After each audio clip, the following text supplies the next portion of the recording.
Hello friends, आज का हमारा क्वेश्चन है how to formulate the general specific objective. Question क्या है कि हम कैसे जनरल और स्पेसिफिक ऑब्जेक्टिव को बनाएंगे। तो हम पहले देखते हैं कि ऑब्जेक्टिव होता क्या है। ऑब्जेक्टिव्स में क्या जाएगा, educational objective define as what the student should be able to do at the end of learning period that they could not do beforehand. ये दिया था अकॉर्डिंग टू गिलबर्ट 1991। अब इसमें गिलबर्ट ने क्या कहना चाहा है कि जो स्टूडेंट है वो लर्निंग पीरियड के बाद में वो सब करने में सक्षम होते हैं जो वो उससे पहले नहीं कर सकते थे। यही उनने कहा है कि the student should be able to do at the end of learning period. Learning period के बाद में वो सब करने में क्या रहेंगे, सक्षम रहेंगे। दे could not do before hand, जो वो लर्निंग पीरियड के पहले नहीं कर सकते थे। ये किसने कहा, गिलबर्ट ने कहा 1991 में। Educational objectives are expression of what a teacher hopes his and her student can accomplish as a result of his and her teaching goods.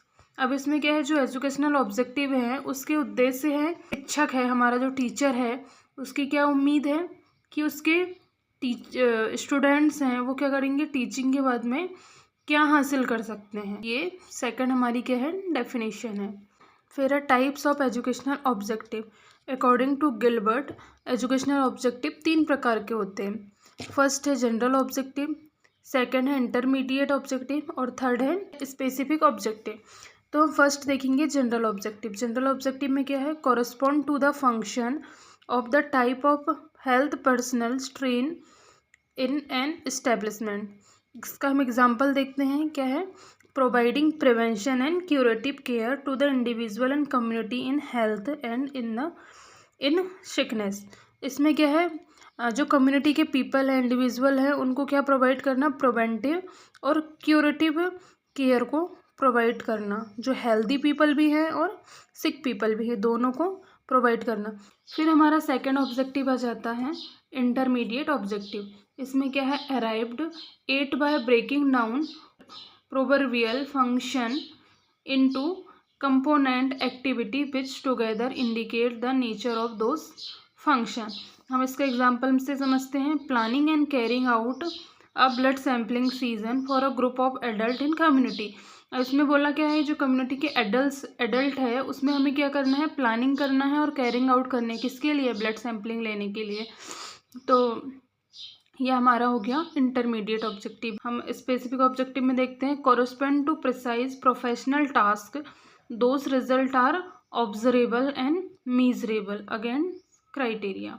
Example देखते हैं, using a syringe take a sample from the cubital vein of an adult. हम इसमें क्या बता रहे हैं, हम कैसे उसका प्रोसेस कर रहे हैं। फिर हम देखते हैं domains of educational objective. Educational objective के क्या डोमेन्स होते हैं ये हम देखते हैं। There are the three domains of educational objective, cognitive, affective and psychomotor. तो हम फर्स्ट देखते हैं कॉग्निटिव डोमेन, इसको बोलते हैं इंटेलेक्चुअल डोमेन। जो कॉग्निटिव डोमेन होता है, कॉग्निशन मतलब माइंड से रिलेटेड होता है, माइंड और हमारे नॉलेज से रिलेटेड होता है। Cognitive domain is the knowledge or mind based. जो कॉग्निटिव डोमेन होता है वो क्या करता है, माइंड और हमारे नॉलेज पे वेस्ड होता है। This includes the recall and recognition of specific fact. इसमें क्या क्या इंक्लूड होता है, रिकॉल होता है, रिकॉग्निशन ऑफ स्पेसिफिक फैक्ट होता है, प्रोसीजरल पैटर्न होता है, concept the severe in the development of intellectual ability and skills होता है। हम इसका एग्जांपल देख लेते हैं, what the student is able to do. अब जो कॉग्निटिव डोमेन है उसका एग्जांपल क्या है कि स्टूडेंट क्या कर सकते हैं, एबल टू डू क्या करने में सक्षम है। फिर हम देखते हैं अफेक्टिव एंड अल्टीट्यूड डोमेन, इसको क्या बोलते हैं, कम्युनिकेशन स्किल भी बोलते हैं। ये हमारे बिहेवियर पर बेस्ड रहती है। The affective domain is based upon behavioural aspect and may be labelled as beliefs. जो हमारा अफेक्टिव डोमेन है वो किस पे बेस्ड रहता है, बिहेवियरल एस्पेक्ट पे बेस्ड रहता है और हमारे बिलीव्स पे। The affective domain include the manner in which we deal things emotionally such as feeling, value, appreciation, enthusiasm, motivation and attitudes। जो हमारा अफेक्टिव डोमेन है वो कैसे डील करते हैं चीज़ों को, इमोशनली डील करता है। उसमें हमारा फीलिंग आ जाता है, वैल्यू आ जाता है, अप्रिसिएशन, मोटिवेशन सब आ जाता है। अब हम उसका एग्जांपल देखते हैं। Feeling and choice, how the student choose to act, ये उसका एग्जांपल है। अब हम देखते हैं साइकोमोटर डोमेन। साइकोमोटर डोमेन क्या है? प्रैक्टिकल स्किल होता है और फिजिकल स्किल्स होती हैं। जो psychomotor domain include the physical movement, coordination and use of motor skill area. अब इसका एग्जांपल देखते हैं। What the student can perform. Formulation of objective, कैसे फॉर्मुलेट करते हैं ऑब्जेक्ट को। Educational objective are the statement of those desired changes in behaviour as a result of specific teaching learning activity. अब हम इसके एक एक स्टेप समझेंगे। Step in formulating of objective. According to rough Tyler, there are the 9 essential task and steps in formulate the educational objective. First आ जाएगा क्या? Identify the need of learner. सबसे पहले हमें क्या करना है? लर्नर की नीड को आइडेंटिफाई करना। फिर क्या करना? Identify of need of society. फिर हमें सोसाइटी की नीड को क्या करना? आइडेंटिफाई करना है। फिर थर्ड पॉइंट क्या है? Studying the suggestion of the experts. Study करना है और सजेशन किसके लेना है? एक्सपर्ट्स के। फिर फोर्थ आ जाएगा फॉर्मुलेशन ऑफ फिलोसॉफी। फिर हमें क्या बनाना? फिलोसॉफी बनाना है। फिर फिफ्थ आ जाएगा starting the objective gather from various sources. जो ऑब्जेक्टिव हैं हमको वेरियस सोर्सेज से क्या करना है? गैदर करना है, इकट्ठा करना है। फिर सिक्स पॉइंट आ जाएगा formulation of theory of learning. हमें क्या करना है? फॉर्मुलेशन करना किसकी? थ्योरी ऑफ लर्निंग की। फिर आ जाएगा screening the objective through educational philosophy and educational psychology. इनमें एट्थ आ जाएगा defining the objective clearly in term of content. हमें क्या करना है? ऑब्जेक्टिव को इन कंटेंट के फॉर्म में डिफाइन करना है। फिर नाइन्थ हमारा क्या आ जाएगा? Statement of the educational objective in term of change in behaviour. Steps of formulation of objective के ये क्या हो गए? 9 पॉइंट्स हो गए। अब हम इसके क्राइटेरिया देख लेते हैं। Criteria for the formulated objective.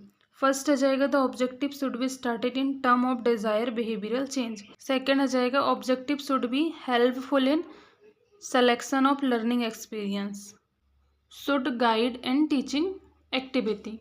Third आ जाएगा हमारा the objective for the specific student should have direct contribution to the attainment of overall objective of curriculum. फिर हमारा फोर्थ आ जाएगा the desire change in behavioural must be consist with the accepted behaviour changes. फिर हमारा fifth आ जाएगा the objective should B attainable, practicable in specific teaching learning situation. जो objective हमारे क्या होते हैं? अटेनेबल होते हैं, प्रैक्टिसेबल होते हैं स्पेसिफिक लर्निंग सिचुएशन के ऊपर। फिर हमारा आ जाएगा six objective should be worthwhile contribute to the social need and social change. जो हमारे ऑब्जेक्टिव होते हैं वो सोशल नीड और सोशल चेंज पे क्या करते हैं? कंट्रीब्यूट करते हैं, उस पर डिपेंड रहते हैं। फिर सेवन्थ आ जाएगा the objective should be serve as motivating factor to the student and teacher. अब हम क्वालिटी देख लेते हैं किसी क्वालिटी या characteristic of good educational objective.